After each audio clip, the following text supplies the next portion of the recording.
Hallo, willkommen. Schön, dass du hier bist. Nimm dir einen Moment Zeit und komm ganz in Ruhe an.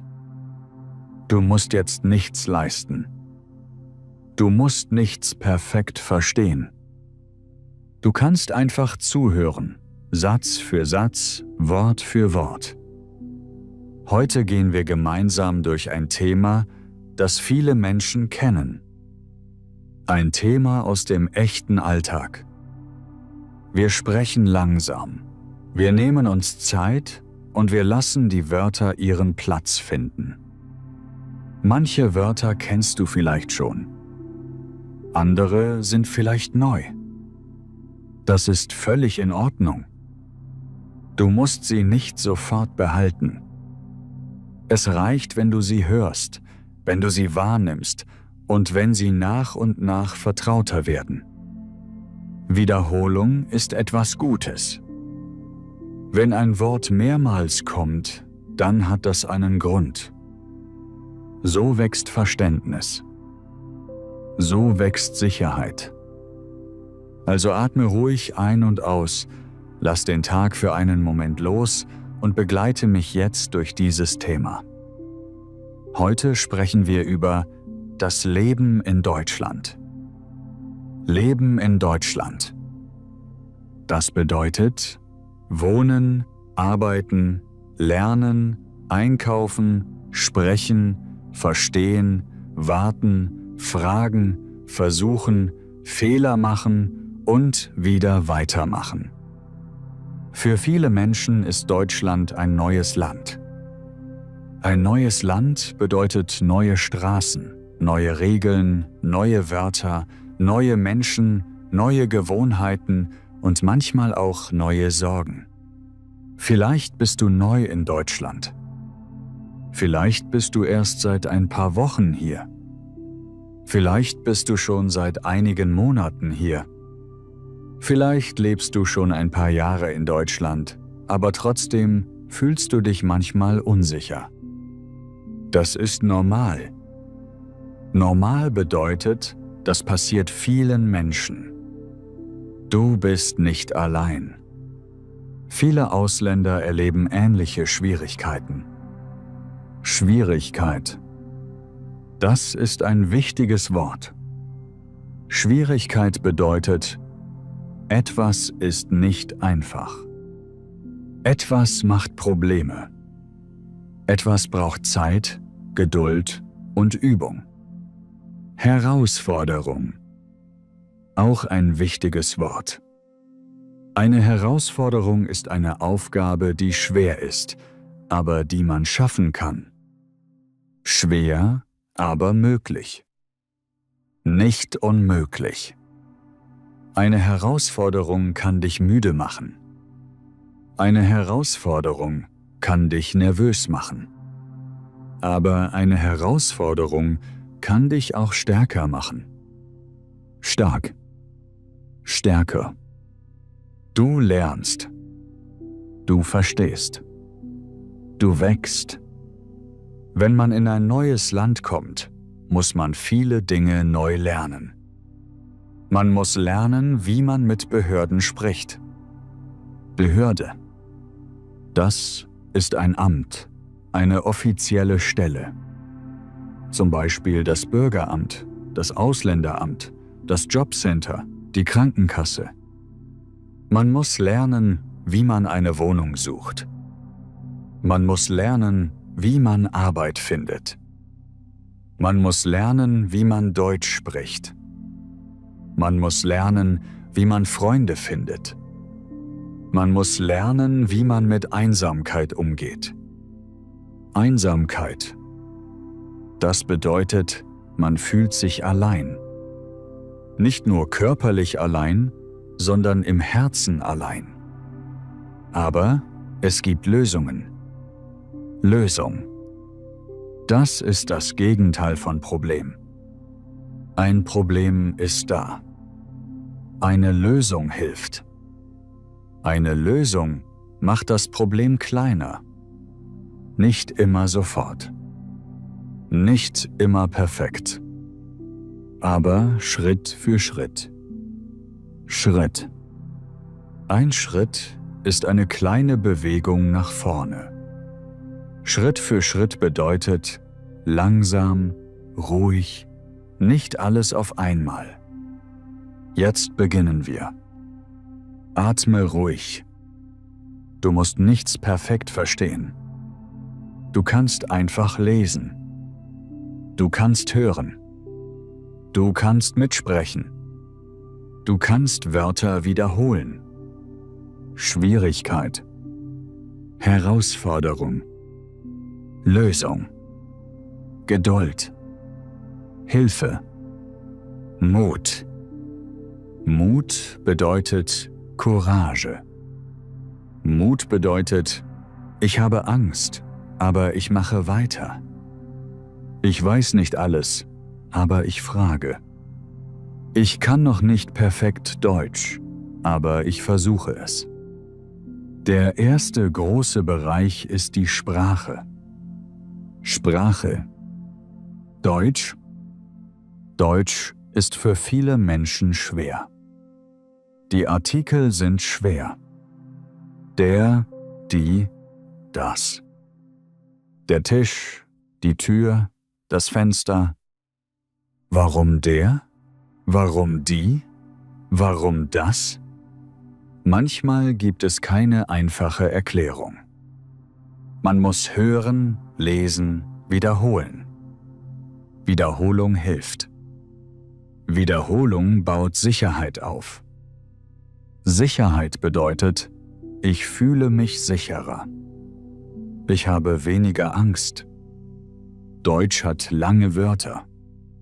Krankenversicherungskarte. Aufenthaltsgenehmigung. Meldebescheinigung. Mietvertrag. Nebenkostenabrechnung. Diese Wörter sehen groß aus. Sehr groß. Aber man kann sie teilen. Krankenversicherungskarte. Kranken. Versicherung. Karte. Eine Karte für die Krankenversicherung. Aufenthaltsgenehmigung. Aufenthalt. Genehmigung.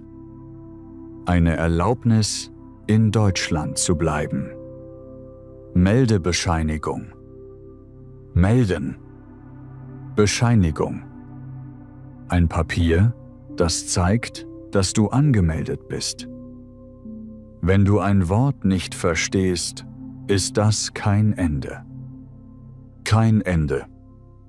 Es ist nur ein Moment. Du kannst fragen: Entschuldigung, was bedeutet das? Das ist ein sehr wichtiger Satz. Entschuldigung, was bedeutet das? Du kannst sagen: Können Sie das bitte einfacher sagen? Einfacher. Einfacher bedeutet weniger kompliziert. Du kannst sagen: Können Sie bitte langsam sprechen? Langsam. Nicht schnell. Langsam sprechen. Viele Deutsche sprechen schnell. Sehr schnell. Für Muttersprachler ist das normal. Für Lernende ist das schwer. Aber du darfst bitten. Du darfst sagen: Bitte langsam. Eine Lösung für die Sprache ist tägliche Übung. Täglich. Jeden Tag. Nicht 5 Stunden am Sonntag und dann nichts. Lieber jeden Tag 10 Minuten. 10 Minuten Wörter. 10 Minuten Sätze. 10 Minuten hören. 10 Minuten sprechen. Kleine Übung. Kleine Schritte. Du kannst jeden Tag 3 neue Sätze lernen. Zum Beispiel: Ich habe eine Frage. Ich brauche Hilfe. Können Sie das bitte wiederholen? Wiederholen. Das heißt, noch einmal sagen. Wiederholen ist wichtig. Eine andere Lösung ist das Sprechen im Alltag. Im Supermarkt, beim Bäcker, in der Bahn, beim Arzt, in der Schule, auf der Arbeit. Sag kleine Sätze. Guten Morgen. Ich hätte gern ein Brot. Mit Karte bitte. Dankeschön. Auf Wiedersehen. Kleine Sätze sind nicht klein. Kleine Sätze sind Bausteine. Bausteine. Das sind kleine Teile, aus denen man etwas Großes baut. Mit kleinen Sätzen baust du dein Deutsch. Viele Ausländer haben Angst vor Fehlern. Fehler. Ein Fehler ist nicht schlimm. Ein Fehler zeigt, du versuchst es.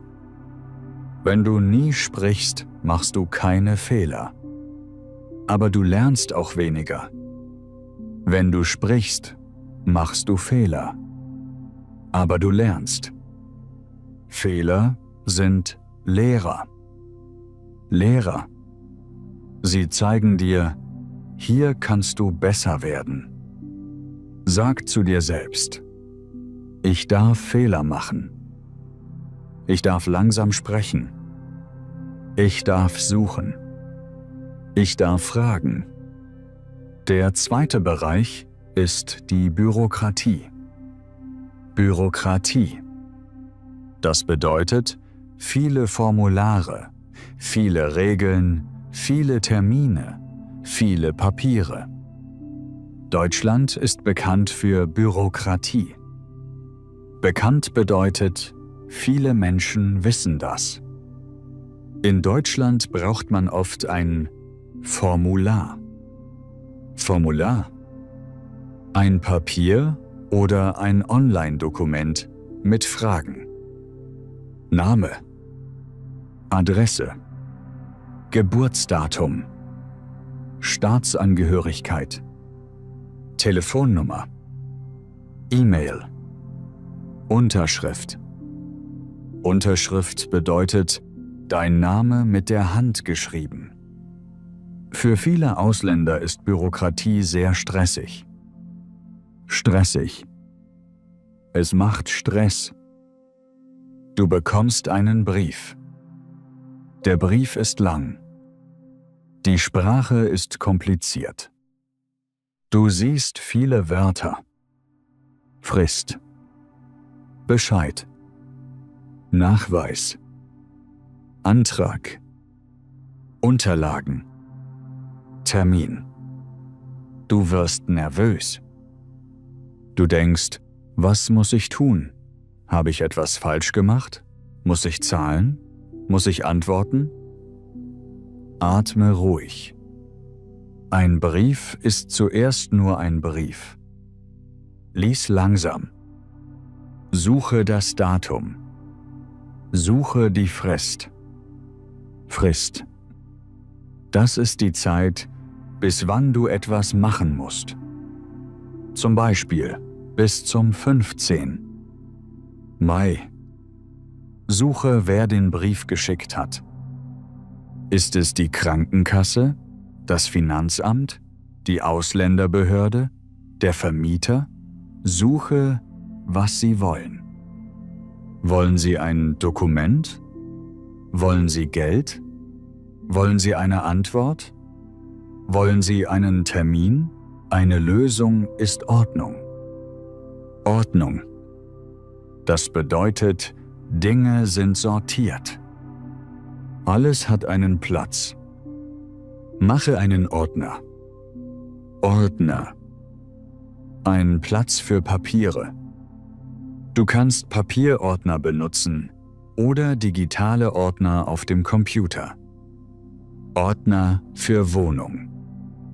Ordner für Arbeit.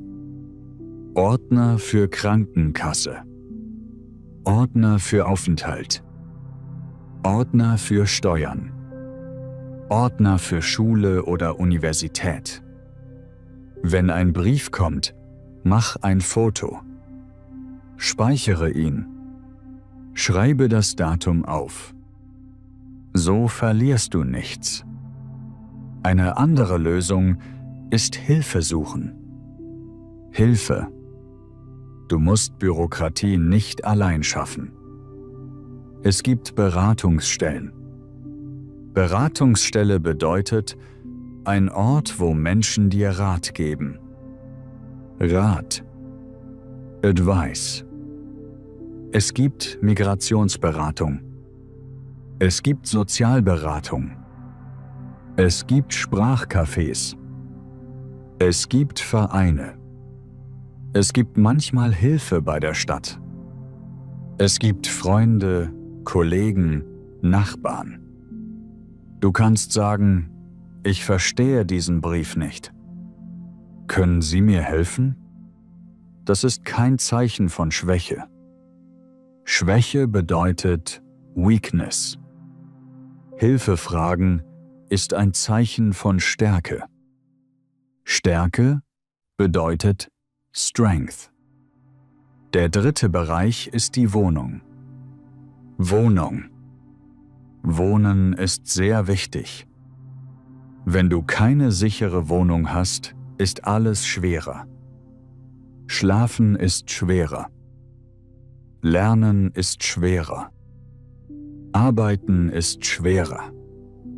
Ruhig sein ist schwerer. Eine Wohnung in Deutschland zu finden, ist oft nicht einfach. Besonders in großen Städten. Berlin, München, Hamburg, Köln, Frankfurt, Stuttgart.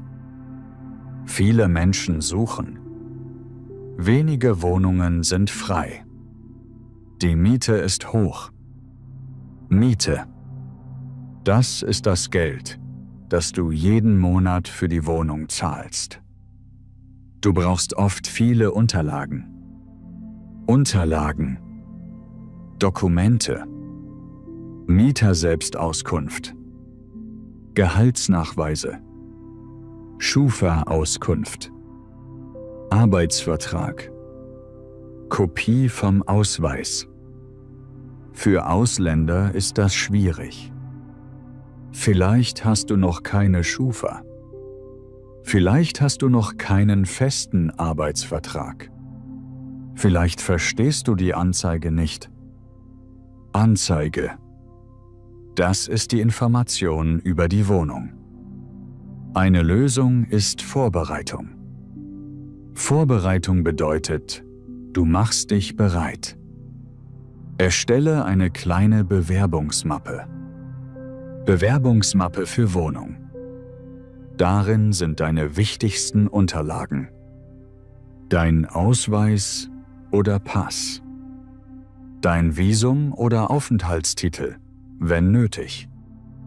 Dein Arbeitsvertrag, wenn du einen hast. Deine Gehaltsnachweise, wenn du welche hast. Eine kurze Vorstellung. Vorstellung bedeutet, du sagst kurz, wer du bist.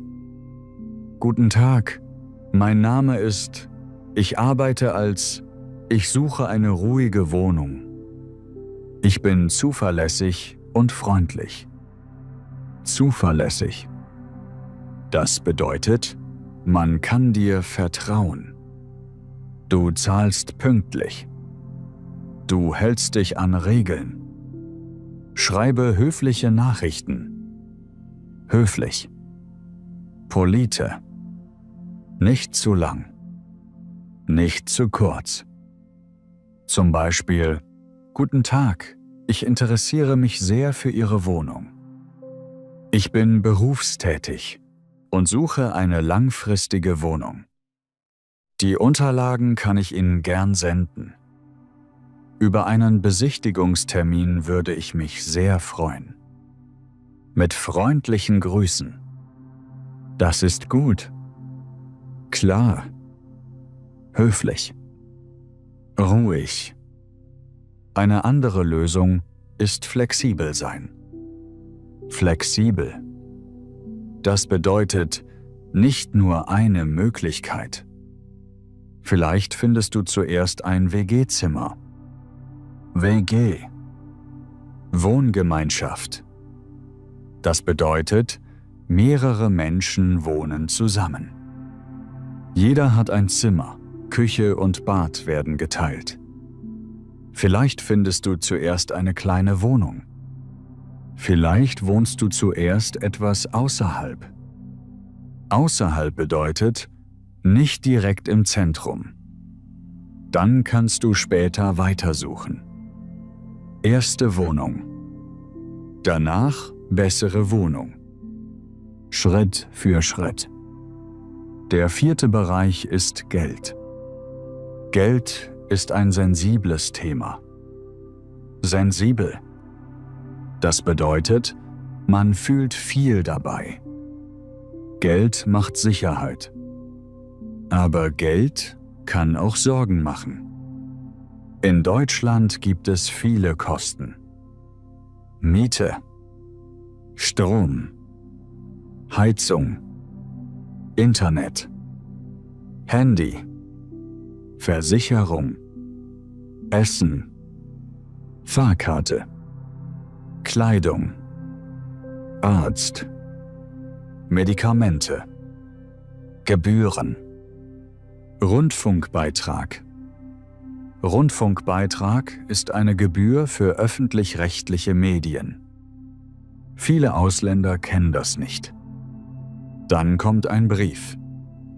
Man wundert sich. Was ist das? Muss ich zahlen? Ja, meistens muss man zahlen, wenn man in einer Wohnung angemeldet ist. Eine Schwierigkeit ist, dass am Anfang viele Dinge gleichzeitig kommen. Kaution. Kaution bedeutet Geld, das du dem Vermieter als Sicherheit gibst. Möbel kaufen. Bett. Tisch. Stuhl. Teller. Topf. Pfanne. Decke. Kissen. Waschmaschine vielleicht. Dann noch Fahrkarte. Dann Essen. Dann Dokumente. Alles kostet Geld. Und vielleicht hast du noch keinen guten Job. Vielleicht wartest du auf den ersten Lohn. Lohn. Das ist das Geld von der Arbeit. Eine Lösung ist ein einfacher Plan. Plan. Budget. Schreibe deine Einnahmen auf. Einnahmen. Das Geld, das reinkommt. Schreibe deine Ausgaben auf. Ausgaben. Das Geld, das rausgeht. Miete. Strom. Internet. Essen. Verkehr. Versicherung. Handy. Sonstiges. Sonstiges bedeutet andere Dinge. Wenn du alles siehst, verstehst du besser. Geld wird weniger geheim. Weniger Angst. Mehr Kontrolle. Koche öfter zu Hause. Kochen hilft sparen. Sparen bedeutet weniger Geld ausgeben. Ein Restaurant ist schön, aber teuer. Kaffee draußen ist schön, aber jeden Tag teuer. Wenn du zu Hause kochst, sparst du Geld. Reis. Nudeln. Kartoffeln. Gemüse. Eier. Linsen. Bohnen. Suppe. Brot. Einfaches Essen kann gut sein. Gesund. Warm. Günstig. Günstig bedeutet nicht teuer. Wenn du Hunger hast, wirklich Hunger, und nicht genug Geld für Essen hast, dann ist das ernst. Hunger. Hunger bedeutet, der Körper braucht Essen. Niemand sollte sich schämen, wenn er Hilfe braucht. Scham. Scham bedeutet, man fühlt sich schlecht, weil man Hilfe braucht. Aber Hilfe ist da, damit Menschen nicht allein bleiben. In vielen Städten gibt es Tafeln. Die Tafel ist eine Organisation, die Lebensmittel an Menschen mit wenig Geld gibt. Lebensmittel, Essen, Brot, Gemüse, Obst, manchmal Milchprodukte, manchmal Konserven. Du kannst dich informieren, welche Tafel in deiner Stadt ist und welche Regeln es gibt. Es gibt auch Sozialkaufhäuser, Kleiderkammern, Kirchen, Moscheen, Vereine und Beratungsstellen. Manchmal helfen sie mit Essen, Kleidung oder Informationen. Wenn du studierst, kann das Studierendenwerk helfen. Wenn du arbeitssuchend bist, kann das Jobcenter zuständig sein. Zuständig bedeutet, diese Stelle ist verantwortlich. Wenn du nicht weißt, wer zuständig ist, frage bei einer Migrationsberatung. Sag klar, ich habe im Moment nicht genug Geld für Lebensmittel. Wo bekomme ich Hilfe? Das ist ein schwerer Satz. Aber er kann wichtig sein. Der 5. Bereich ist Arbeit. Arbeit ist wichtig. Arbeit bringt Geld. Arbeit bringt Struktur. Struktur bedeutet ein Plan für den Tag. Arbeit bringt Kontakte. Kontakte sind Menschen, die du kennst. Aber Arbeit finden ist für viele Ausländer schwer. Vielleicht wird dein Abschluss nicht anerkannt. Anerkannt bedeutet, Deutschland akzeptiert dein Zeugnis oder deine Ausbildung. Vielleicht brauchst du bessere Deutschkenntnisse. Kenntnisse bedeutet Wissen und Können. Vielleicht weißt du nicht, wie man einen Lebenslauf schreibt. Lebenslauf. Das ist ein Dokument über deine Ausbildung, Erfahrung und Fähigkeiten. Eine Herausforderung ist auch das Bewerbungsgespräch. Bewerbungsgespräch bedeutet ein Gespräch mit einer Firma, wenn du einen Job möchtest. Du bist nervös. Du willst gute Antworten geben. Du willst höflich wirken. Du willst stark wirken. Aber du suchst Wörter. Du verstehst nicht jede Frage. Das ist schwer. Eine Lösung ist Vorbereitung. Übe kurze Antworten. Wer bist du? Was kannst du? Warum möchten Sie hier arbeiten? Was sind Ihre Stärken? Stärke. Das ist etwas, das du gut kannst. Was sind Ihre Schwächen? Schwäche. Das ist etwas, das du noch verbessern kannst. Sag einfache, ehrliche Sätze. Ich arbeite zuverlässig. Ich lerne schnell. Ich bin pünktlich. Pünktlich bedeutet zur richtigen Zeit. Nicht zu spät. Ich arbeite gern im Team. Team. Gruppe. Zusammenarbeiten. Lass deinen Lebenslauf prüfen. Prüfen bedeutet, jemand schaut nach Fehlern. Es gibt Beratungsstellen, Jobcenter, Freunde, Lehrer, Online-Hilfen. Ein guter Lebenslauf ist klar. Nicht zu viel. Nicht zu wenig. Name. Kontakt. Berufserfahrung. Ausbildung. Fähigkeiten. Sprachen. Zertifikate. Zertifikat bedeutet ein offizieller Nachweis. Wenn dein Deutsch noch nicht perfekt ist, schreibe ehrlich dein Niveau. A2 Beins B2. Ehrlich?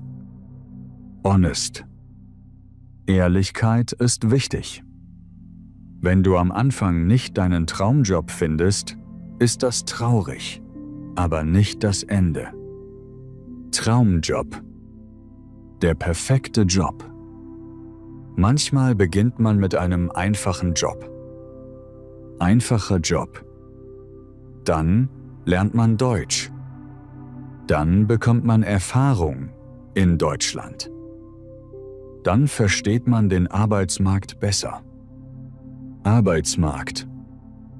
Das bedeutet die Welt der Arbeit, Jobs, Firmen, Bewerbungen. Später kann man wechseln.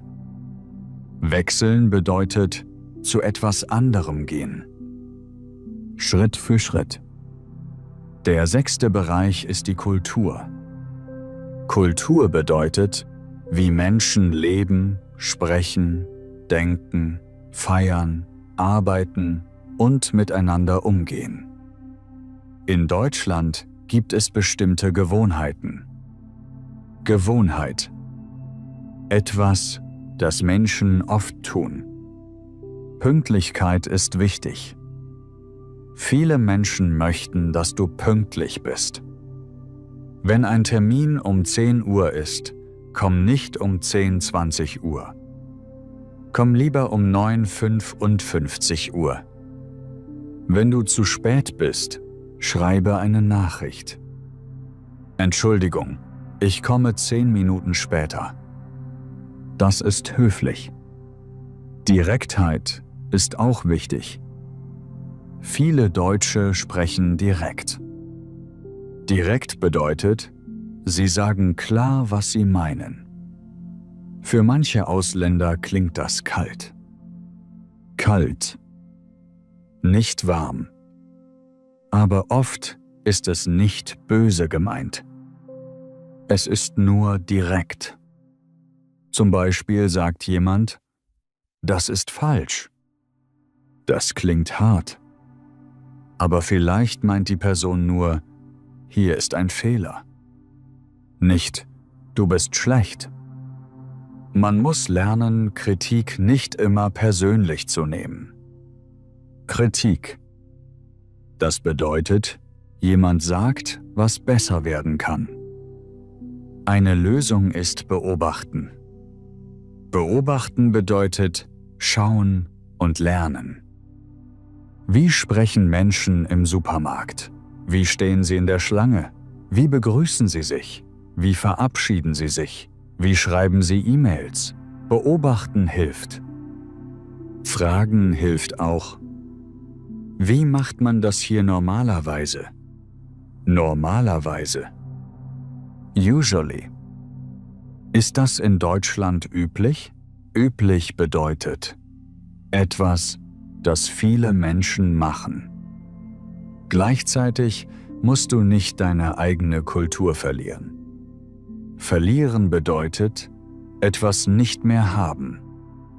Deine Sprache, dein Essen, deine Musik, deine Familie, deine Geschichte, deine Werte. Werte. Values. Das gehört zu dir. Integration bedeutet nicht, dass du alles Alte wegwerfen musst. Integration bedeutet, du lernst das neue Land kennen und bleibst trotzdem du selbst. Du findest eine Brücke. Brücke. Eine Verbindung zwischen zwei Seiten. Der 7. Bereich ist Einsamkeit. Einsamkeit ist eine der größten Schwierigkeiten. Am Anfang kennt man wenig Menschen. Die Familie ist weit weg. Freunde sind weit weg. Die alte Nachbarschaft ist weg. Die vertrauten Geräusche sind weg. Vertraut bedeutet bekannt und sicher. In Deutschland ist vieles neu. Vielleicht sitzt du abends allein in deinem Zimmer. Du hörst draußen Stimmen. Du verstehst nicht alles. Du vermisst dein Zuhause. Vermissen bedeutet, du möchtest bei jemandem oder an einem Ort sein, aber du kannst nicht. Heimweh. Heimweh bedeutet Sehnsucht nach Zuhause. Einsamkeit kann leise sein. Niemand sieht sie. Du gehst zur Arbeit. Du gehst einkaufen. Du sagst Hallo. Du lächelst. Aber innen fühlst du dich allein. Das ist schwer. Sehr schwer. Und es ist normal. Viele Menschen erleben das. Besonders im ersten Jahr. Das erste Jahr ist oft hart. Hart bedeutet schwer, anstrengend, emotional. Eine Lösung ist kleine Kontakte suchen. Kleine Kontakte. Nicht sofort beste Freunde. Nicht sofort große Gruppen. Erst kleine Momente. Ein Lächeln. Ein Gruß. Ein kurzes Gespräch. Im Sprachkurs. Im Sportverein. In der Bibliothek. Im Café.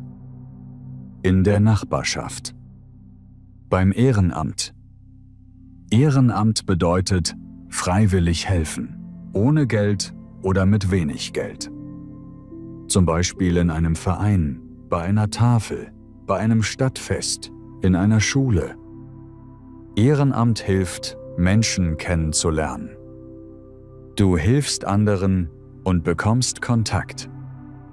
Sprachcafés sind auch gut. Sprachcafé. Ein Ort, wo Menschen Deutsch üben. Dort darfst du Fehler machen. Dort sprechen viele Lernende. Du bist nicht allein. Du kannst sagen, ich lerne Deutsch. Die anderen verstehen das. Manchmal entstehen daraus Freundschaften. Freundschaft. Eine Beziehung zwischen Freunden. Freundschaft braucht Zeit.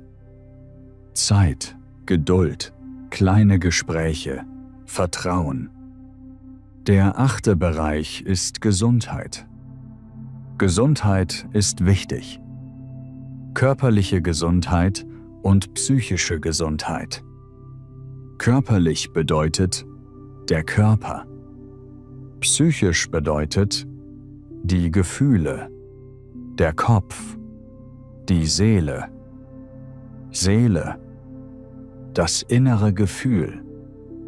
Wenn man in einem neuen Land lebt, kann der Körper müde werden. Viel Stress. Wenig Schlaf. Neues Essen. Neues Wetter. Wenig Bewegung. Viele Termine. Der Kopf wird voll. Voll. Zu viele Gedanken. In Deutschland gibt es ein Gesundheitssystem. Gesundheitssystem bedeutet Ärzte, Krankenhäuser, Krankenkassen, Apotheken, Termine. Krankenkasse. Eine Versicherung für Gesundheit. Du brauchst meistens eine Krankenversicherung. Versicherung bedeutet Schutz, wenn etwas passiert. Wenn du krank bist, gehst du zum Hausarzt. Hausarzt. Ein allgemeiner Arzt. Die Hausärztin oder der Hausarzt kann dich untersuchen und, wenn nötig, zu einem Facharzt schicken. Facharzt. Ein Arzt für ein bestimmtes Gebiet. Zum Beispiel Hautarzt, Augenarzt, Zahnarzt, Psychotherapeut. Eine Schwierigkeit ist, Termine zu bekommen. Termin. Eine feste Zeit. Manchmal musst du lange warten. Besonders bei Fachärzten. Du rufst an. Niemand geht ran. Du schreibst eine E-Mail. Keine Antwort. Das ist frustrierend. Frustrierend bedeutet, es macht ärgerlich und müde. Eine Lösung ist, früh anrufen. Mehrere Praxen kontaktieren. Online-Terminportale nutzen. Die Krankenkasse fragen. Bei dringenden Problemen den ärztlichen Bereitschaftsdienst kontaktieren. Dringend bedeutet wichtig und schnell. Wenn du psychisch belastet bist, nimm es ernst. Belastet bedeutet, etwas ist schwer für dich. Du schläfst schlecht. Du weinst oft. Du hast keine Energie. Du hast Angst. Du fühlst dich leer. Leer. Empty. Dann brauchst du Hilfe. Sprich mit einem Arzt. Sprich mit einer Beratungsstelle. Sprich mit einer vertrauten Person. Vertraut bedeutet, du kannst dieser Person glauben und dich sicher fühlen. Hilfe für die Seele ist genauso wichtig wie Hilfe für den Körper. Der 9. Bereich ist Essen und Alltag. Essen ist mehr als Nahrung. Nahrung bedeutet Food, das, was der Körper braucht. Essen ist Erinnerung. Essen ist Familie. Essen ist Heimat.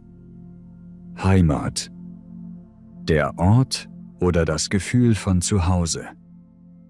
In Deutschland schmeckt Essen vielleicht anders. Brot ist anders. Milchprodukte sind anders. Gewürze sind anders. Die Supermärkte sind anders. Die Öffnungszeiten sind anders. Am Sonntag sind viele Geschäfte geschlossen. Geschlossen bedeutet nicht offen. Für viele Ausländer ist das am Anfang überraschend. Überraschend bedeutet, man erwartet es nicht. Vielleicht findest du dein gewohntes Essen nicht. Gewohnt bedeutet, du kennst es.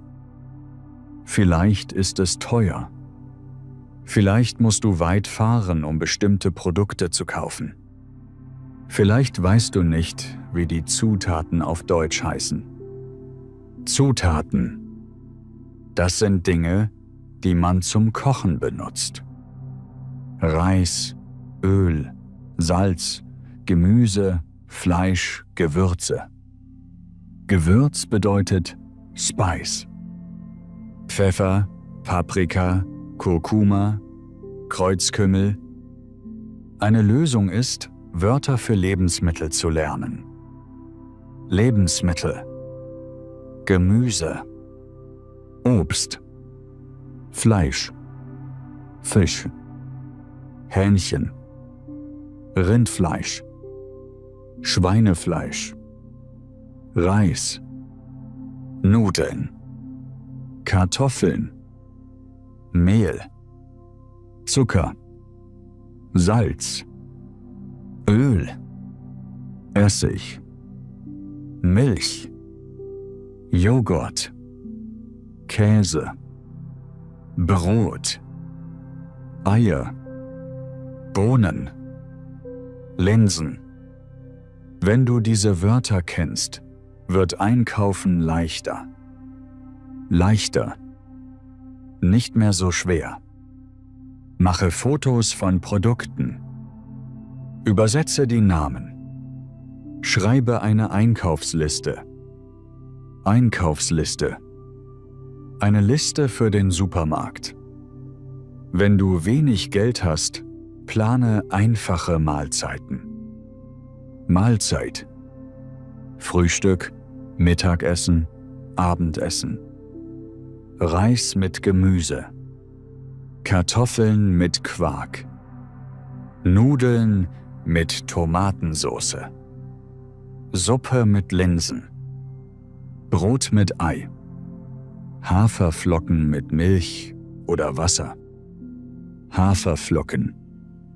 Oats.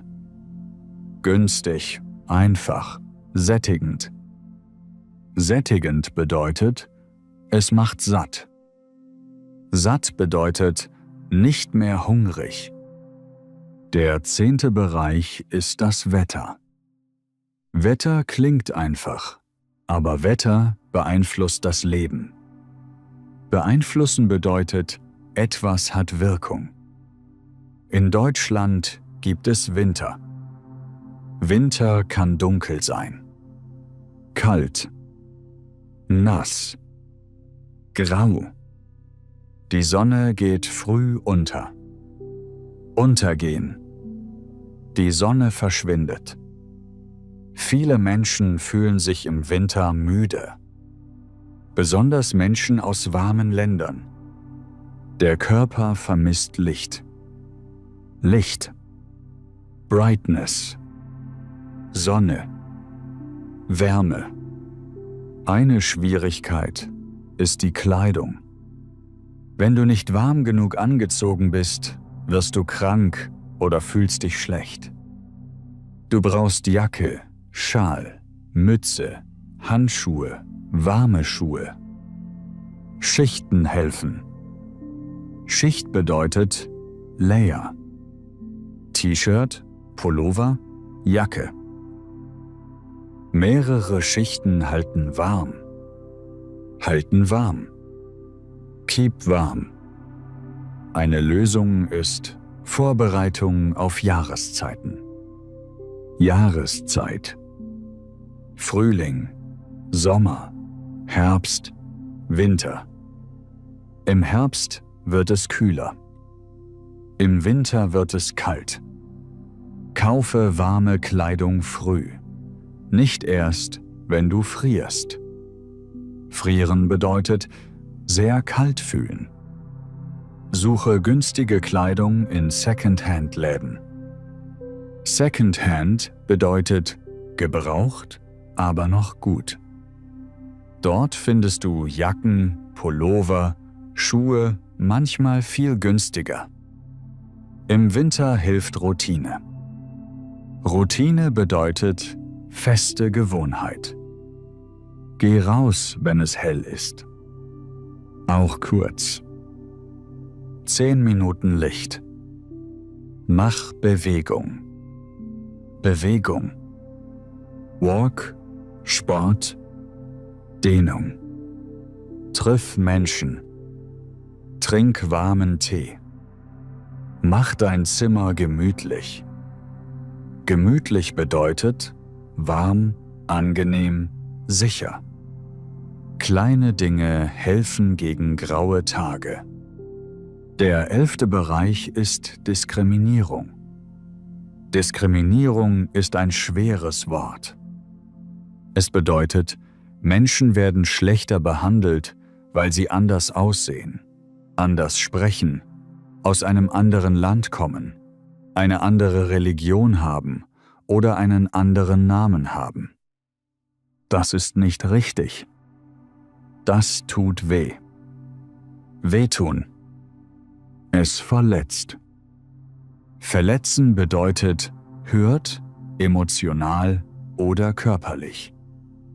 Manchmal ist Diskriminierung offen. Jemand sagt etwas Böses. Jemand beleidigt dich. Beleidigen bedeutet jemanden mit Worten verletzen. Manchmal ist Diskriminierung leise. Jemand nimmt dich nicht ernst. Jemand lacht über deinen Akzent.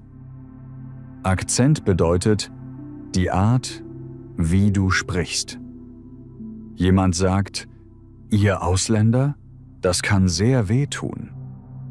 Eine Lösung ist, nimm deine Gefühle ernst. Wenn etwas falsch war, war es falsch. Du musst es nicht schönreden. Schönreden bedeutet, so tun, als wäre etwas nicht schlimm. Suche Unterstützung. Unterstützung bedeutet Support. Sprich mit Freunden, Kollegen, Beratungsstellen. Schreibe auf, was passiert ist. Datum, Ort, Person, Worte, Zeugen. Zeuge bedeutet eine Person, die etwas gesehen oder gehört hat. Wenn es ernst ist, gibt es Antidiskriminierungsstellen. Dort kann man Rat bekommen. Gleichzeitig ist wichtig, nicht alle Menschen sind so. Viele Menschen in Deutschland sind freundlich, hilfsbereit und offen. Hilfsbereit bedeutet, bereit zu helfen. Wenn du schlechte Erfahrungen machst, vergiss nicht die guten Menschen. Gute Menschen gibt es. Freundliche Nachbarn. Geduldige Lehrer. Nette Kollegen. Menschen, die langsam sprechen. Menschen, die erklären. Menschen, die dich sehen. Der 12. Bereich ist Kinder und Schule. Für Familien mit Kindern gibt es besondere Herausforderungen. Kinder müssen in die Kita oder Schule. Kita. Kindertagesstätte. Ein Ort für kleine Kinder. Schule. Ein Ort zum Lernen. Das deutsche Schulsystem kann kompliziert sein. Grundschule. Weiterführende Schule. Ausbildung. Gymnasium. Realschule. Gesamtschule. Berufsschule. Viele Begriffe. Viele Regeln. Viele Briefe von der Schule. Eltern verstehen vielleicht nicht alle Briefe. Elternabend. Hausaufgaben. Klassenfahrt. Materialliste. Entschuldigung bei Krankheit. Zeugnis. Gespräch mit Lehrern. Das ist viel. Besonders, wenn die Eltern noch Deutsch lernen. Sie wollen helfen, aber sie fühlen sich unsicher. Eine Lösung ist Kontakt zur Schule. Kontakt. Verbindung. Sprich mit der Lehrerin oder dem Lehrer. Sag ehrlich, ich lerne noch Deutsch. Können Sie bitte einfache Sprache benutzen? Frage, ob es Übersetzungshilfe gibt. Frage andere Eltern. Viele Schulen haben Sozialarbeiter. Schulsozialarbeiter helfen bei Problemen. Nutze sie. Du musst nicht alles allein verstehen. Für Kinder ist Sprache oft schneller. Kinder lernen Deutsch oft im Alltag. Beim Spielen, in der Schule, mit Freunden. Aber auch Kinder können Stress haben. Sie vermissen alte Freunde.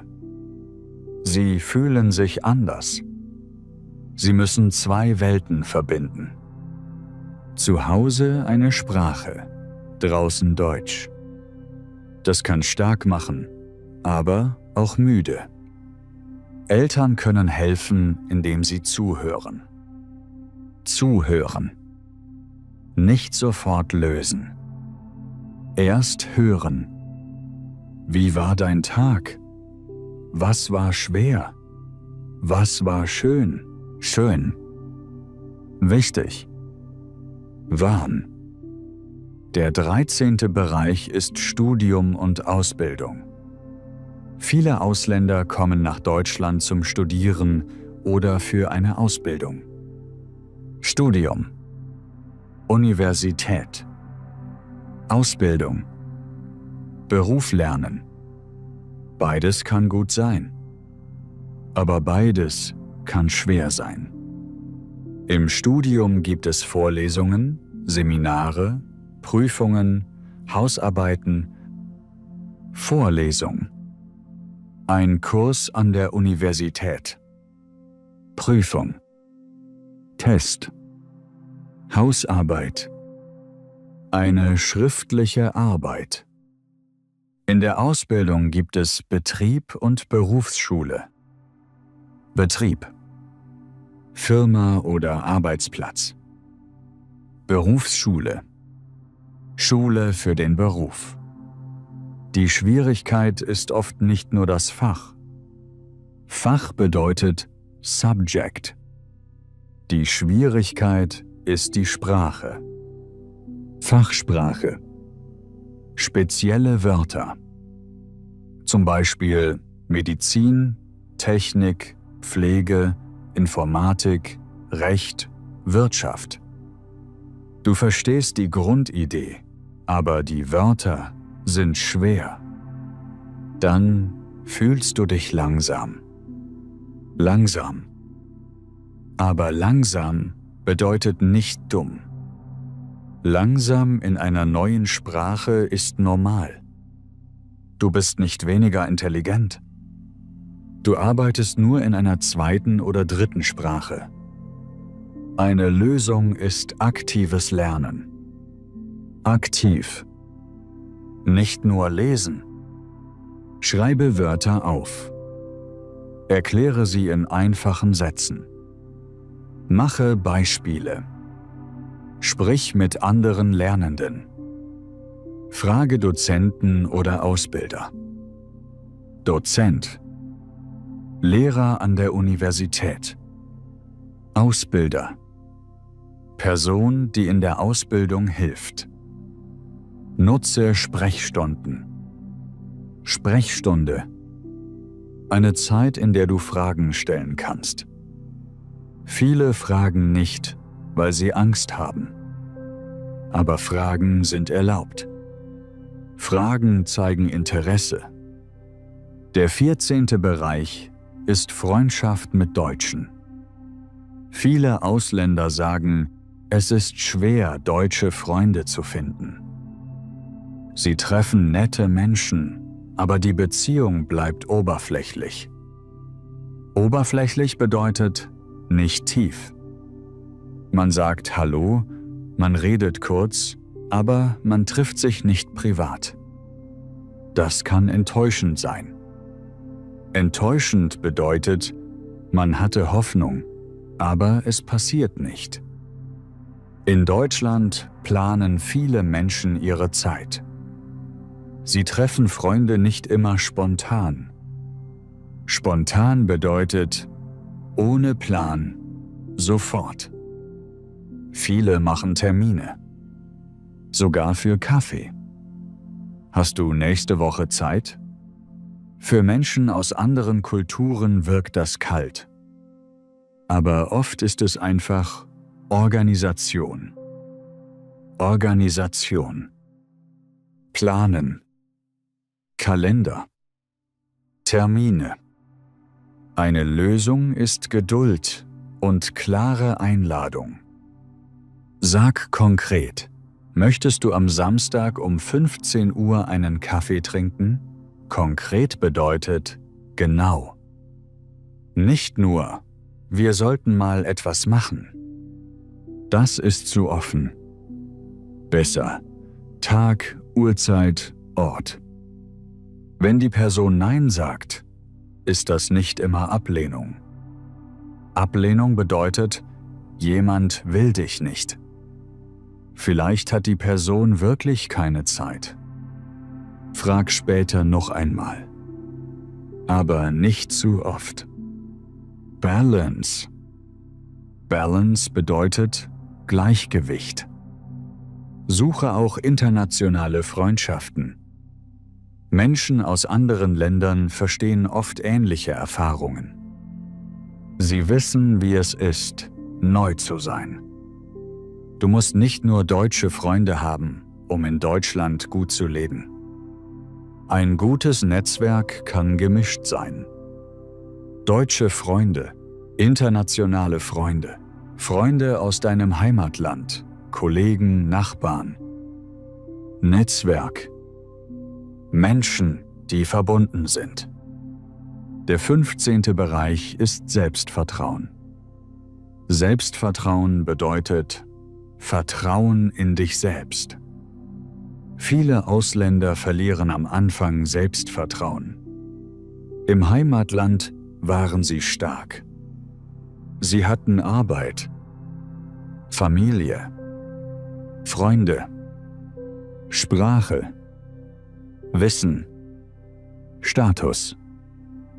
In Deutschland fühlen sie sich wieder wie Anfänger. Anfänger, Beginner. Sie können einfache Dinge nicht sofort. Einen Brief verstehen, einen Termin machen, eine Wohnung finden, ein Telefonat führen. Das tut weh. Aber Anfänger sein ist keine Schande. Schande bedeutet etwas, wofür man sich tief schämt. Anfänger sein bedeutet, du bist am Anfang eines Weges. Weg. Road, Path. Jeder Mensch war einmal Anfänger. Auch Menschen, die heute sehr gut Deutsch sprechen, haben einmal angefangen. 1. Erste Wörter. Hallo. Danke. Bitte. Ich heiße.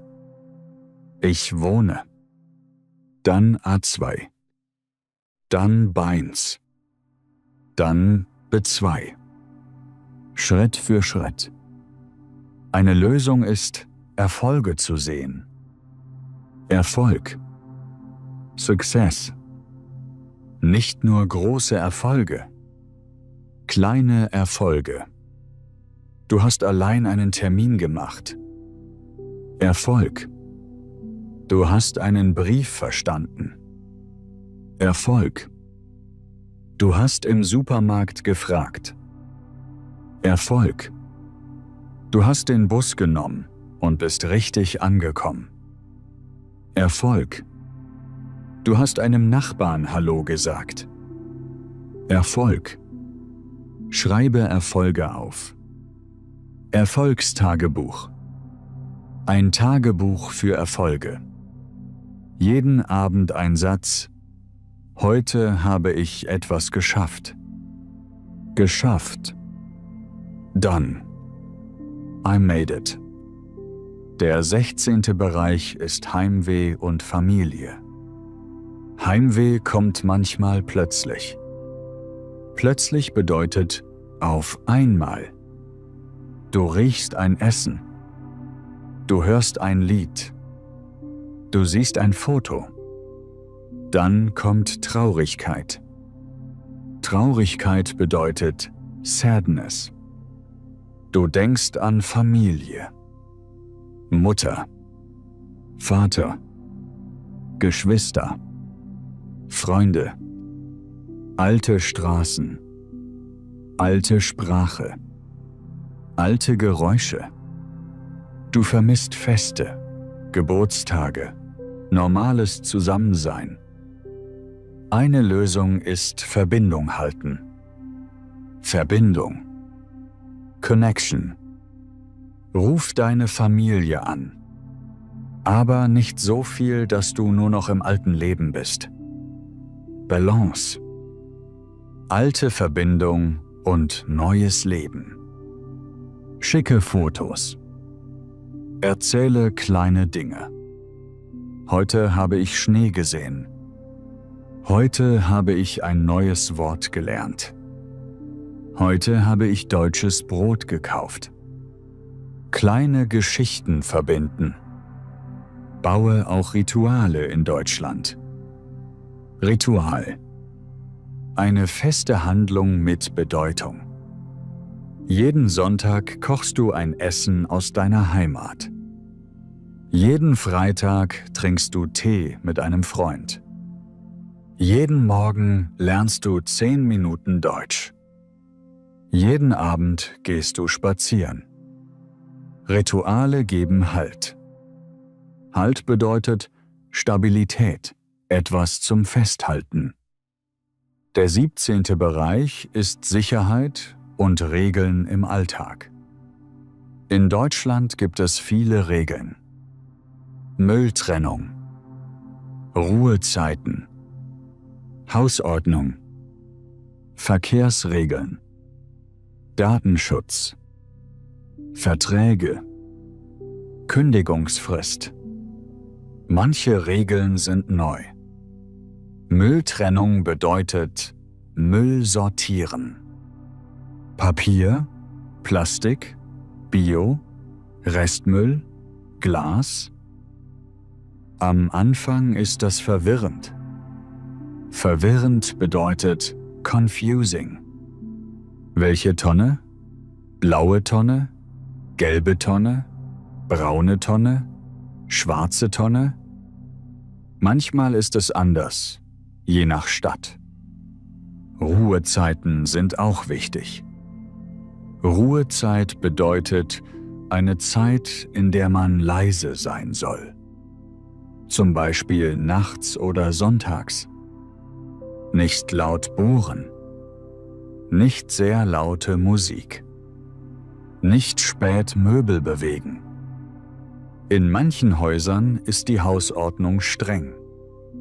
Streng bedeutet viele klare Regeln. Wenn du sie nicht kennst, kann es Probleme geben. Eine Lösung ist Lesen und Fragen. Lies die Hausordnung.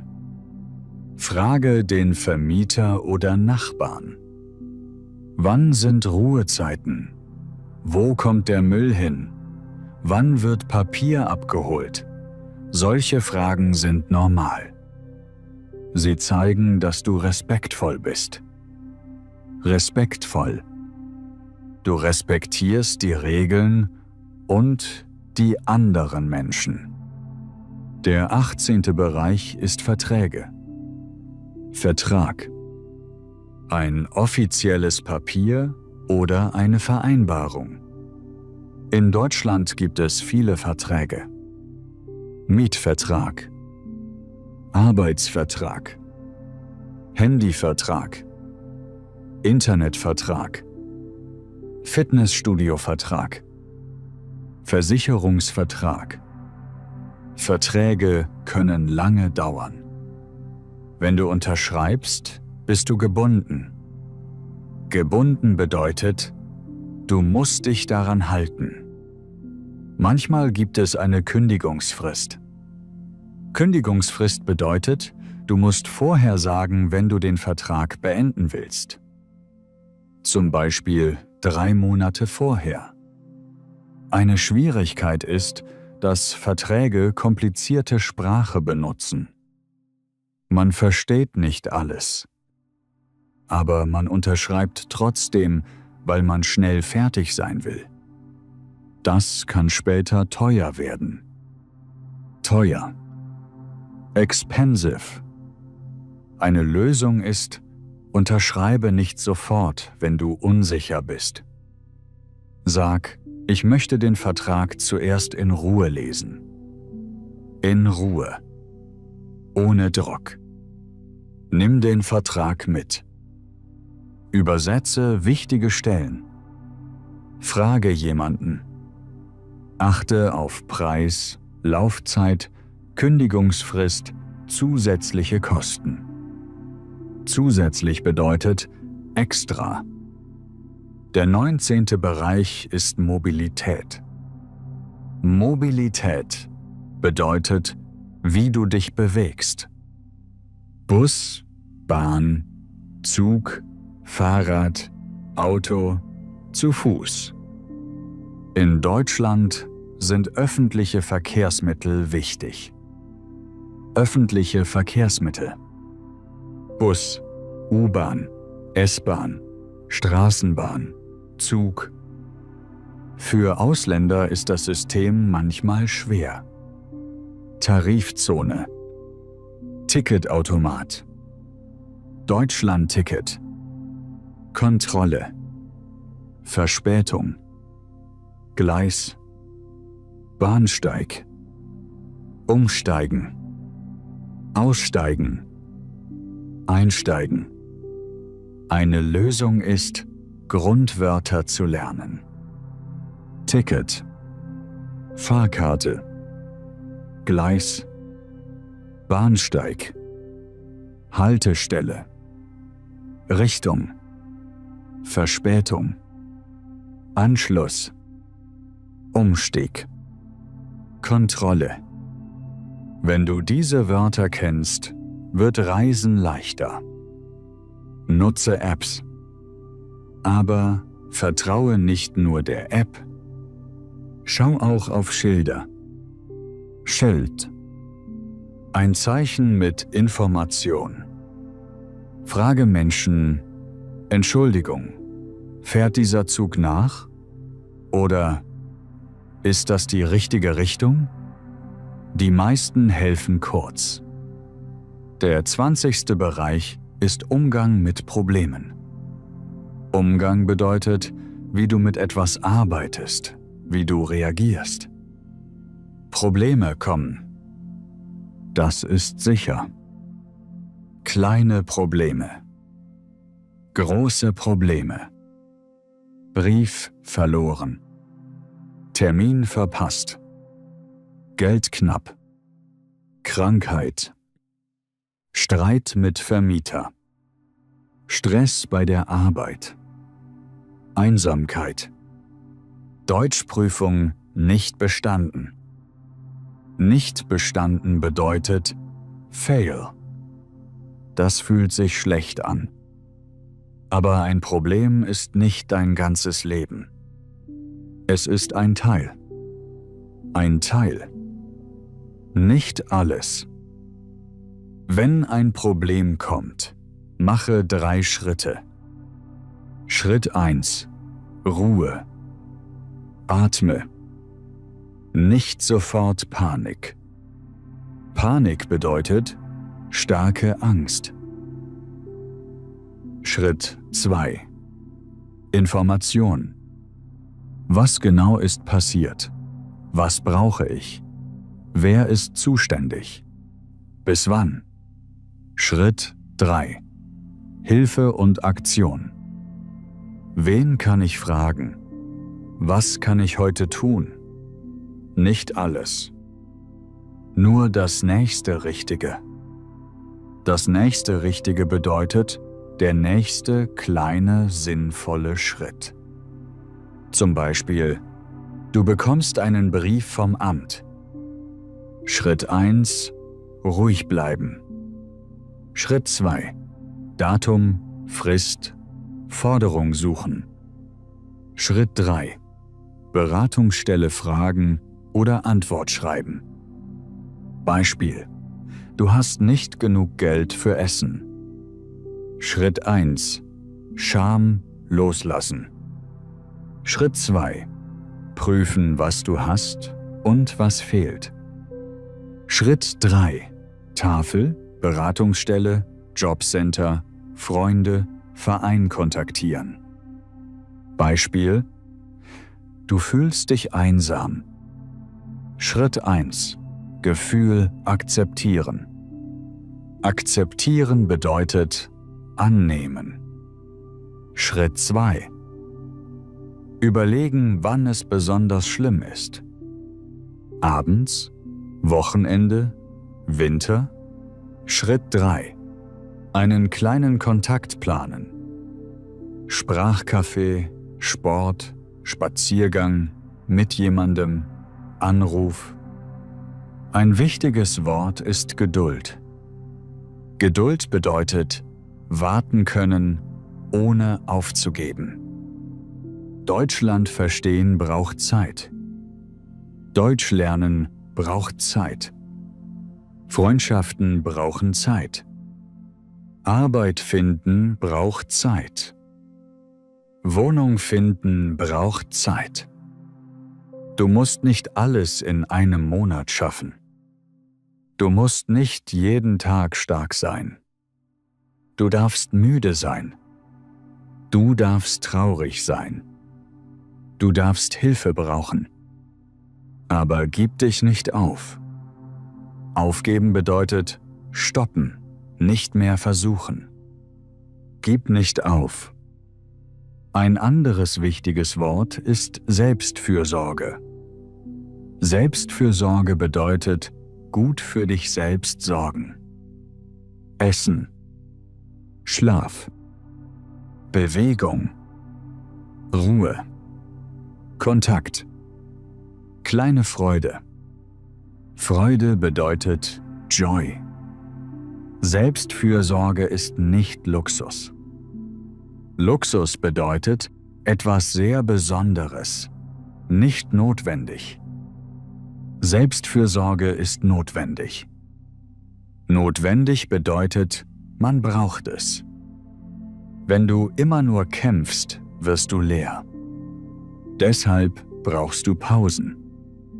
Pause. Atmen. Trinken. Essen. Schlafen. Spazieren. Musik. Licht. Freundliche Worte. Sage manchmal zu dir selbst: Ich bin angekommen, aber ich lerne noch. Ich bin neu, aber ich bin fähig. Fähig bedeutet, ich kann etwas schaffen. Ich mache Fehler, aber ich wachse. Ich verstehe nicht alles, aber ich frage. Ich habe Angst, aber ich gehe weiter. Ich bin nicht allein. Es gibt Hilfe. Es gibt Wege. Es gibt Lösungen.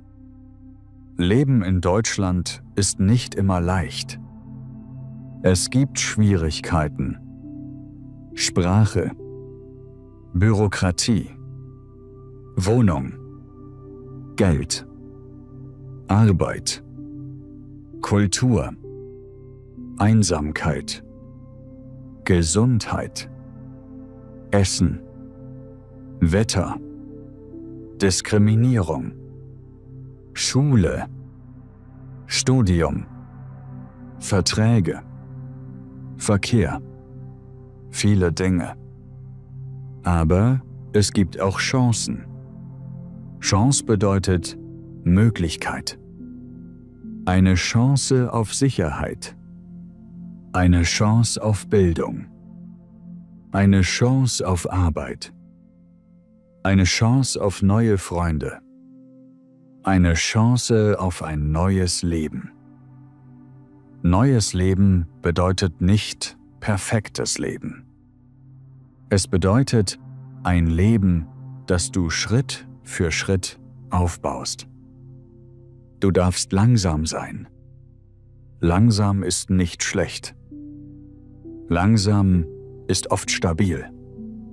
Stabil bedeutet fest, sicher. Du darfst Hilfe annehmen. Du darfst lernen. Du darfst dich verändern.